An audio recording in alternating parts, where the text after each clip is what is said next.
It's the Hughes It or Lose It show. Because everyone's got an opinion with Frazierhughes.com. So we're going to take a little ride today. And if you've been listening to the radio show, it is my birthday.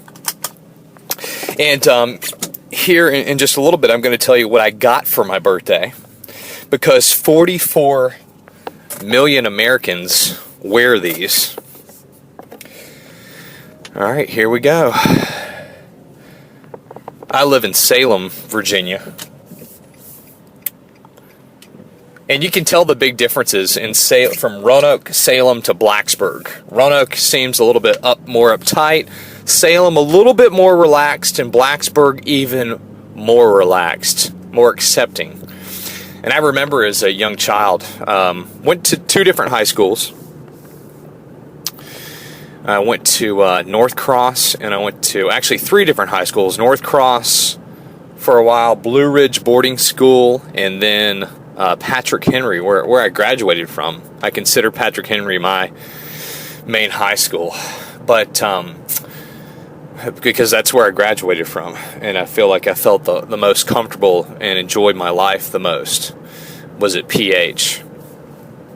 So I remember growing up in my city of Roanoke, Virginia, and maybe you had similar experiences like mine, and I remember just feeling upset and uncomfortable as a young child, probably around the age of 10, maybe even younger, knowing that all of the black people lived on one side of town and the white people lived on the other side of town.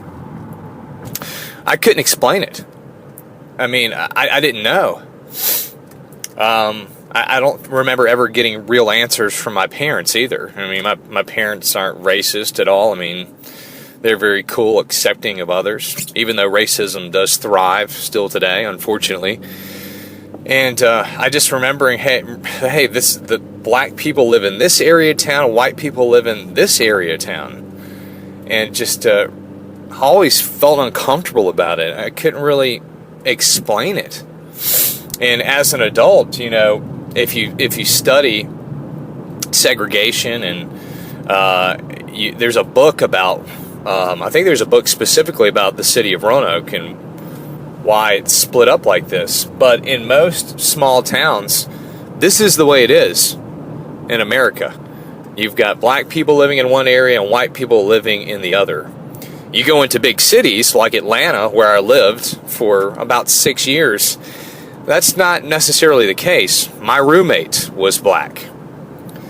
So as I grew up, I went to North Cross, which is predominantly white. And my parents, you know, really wanted me to have a good education. They wanted me to be in a really stable environment. And in North Cross, I really struggled. I could not keep up with the other kids. When it came to textbook, you know, I was C's, D's, and occasional B, while all the other students were A's and B's. And I mean, it made me feel awful. I mean, like, complete crap. So parents sent me to boarding school. And, you know, there were a few more black people at the boarding school, and then back to North Cross. And then after not seeing my grades improve whatsoever, they said, hey, instead of us paying for you to go to North Cross, we're just going to go ahead and send you to Patrick Henry. So I'm like, okay, a lot of change, right?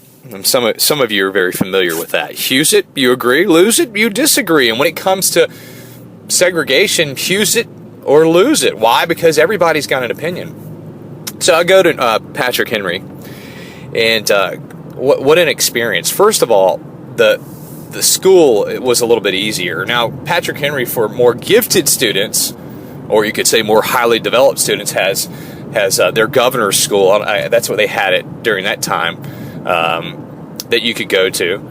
And I'm in favor of public education. Some people say, well, it's changed over the years. You know, there are police officers on campus now. But that was when I first really, you know, as I tell people, had my real black friends. And I liked it. I mean, they liked me. And it was cool. I mean, the only difference I knew is that, you know, you had a little bit of skin color, and they lived on other side of town. And I really enjoyed having black friends for the first time in my life. I thought it was absolutely just the coolest. I was like, this is so cool. I mean, it's something I never really had experienced. And it's unfortunate that most of the United States is split up like this unless you go into big cities, right? Living in Atlanta, Georgia, my roommate was black, and I didn't see any difference, there was no difference to me.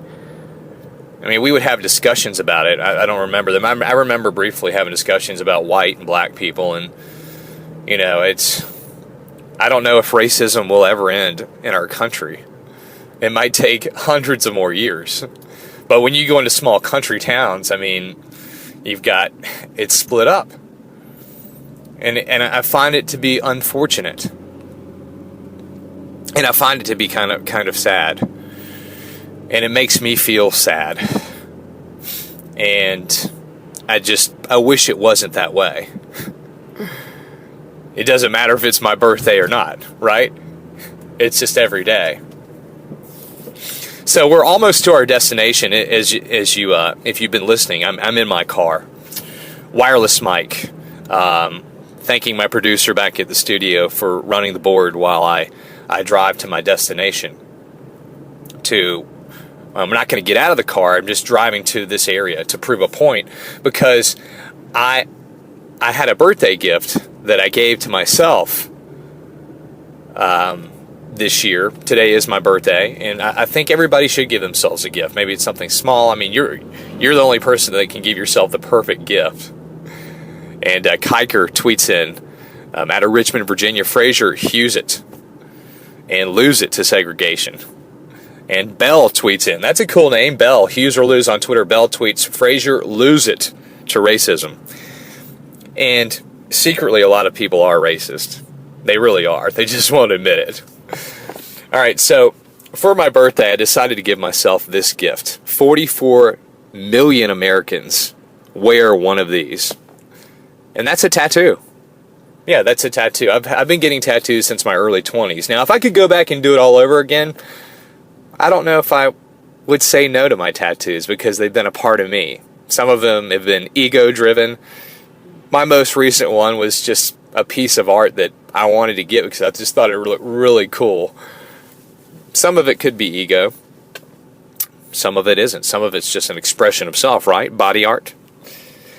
And my tattoo artist, black. And he lives off of Orange Avenue in my city, which is primarily black in certain areas. And when I went over to get the tattoo from him, it was a really cool experience. I got to see that we're not different. It's just really our skin color. And it gave me a newfound appreciation, because I'm not in this neighborhood all the time, because I live over in Salem, which is primarily white. And unfortunately, our city is split up like this. Hopefully one day we can come together and racism will all come to an end. I'm going to say Hughes it to that. It's the Hughes It or Lose It show. Why? Because everyone's got an opinion with Frazierhughes.com. Follow on Twitter at Hughes or Lose. Like on Facebook at Frazierhughes. Follow on Pinterest at Hughes or Lose. Follow on YouTube at Frazierhughes.com. That's com, not .com.